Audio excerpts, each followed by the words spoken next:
Une des institutions qui célèbre le mariage, l'Église entend désormais conscientiser les couples par des enseignements bibliques pour éviter les déchirements qui se traduisent souvent par la rupture. C'est dans ce contexte que la paroisse évangélique du Congo à Siafoumou, dans le consistoire de Pointe-Noire 1, a organisé du 25 au 29 septembre 2025 des journées d'édification sur le mariage portées sur le thème « On se marie pour rendre heureux ».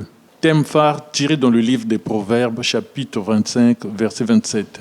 Sur la chaire, cette bergère a tiré son enseignement sur les principes d'un mariage heureux. Pour vivre un mariage heureux, bien aimé, mais il suffit de pratiquer les 10 commandements du mariage.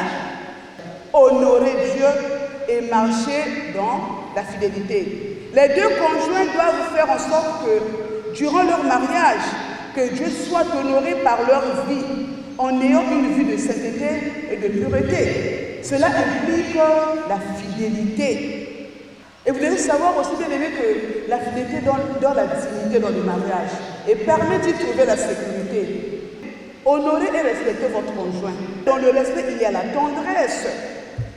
Et vous devez le savoir que dans le foyer, le respect est réciproque. Ce n'est pas seulement à la femme de respecter le mari, non. Mais le mari aussi doit respecter sa tendre épouse. Autour du thème précité, plusieurs sous-thèmes très édifiants pour les couples.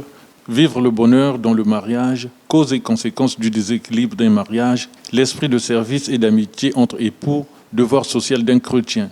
Nombreux viennent me voir, j'ai tel problème avec mon mari, avec ma femme, je donne quelques conseils et tout. Après, je me suis dit, mais non, si on pouvait faire des journées de mariage pour faire des enseignements sur le mariage, pour que chacun essaie de se retrouver.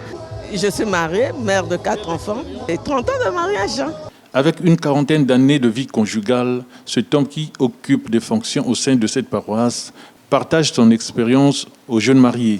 Il y a des problèmes qu'on peut éviter. Par exemple, dans un couple, on sait que quand le mari hausse le ton, la femme doit baisser, ou vice-versa.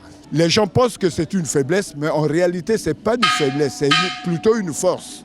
Ces journées qui visent à restaurer, à transformer les couples, et surtout à édifier le peuple de Dieu au sujet de la vie conjugale, ont pris fin le lundi 29 septembre à Siafoumou, dans le 5e arrondissement Mongopoko.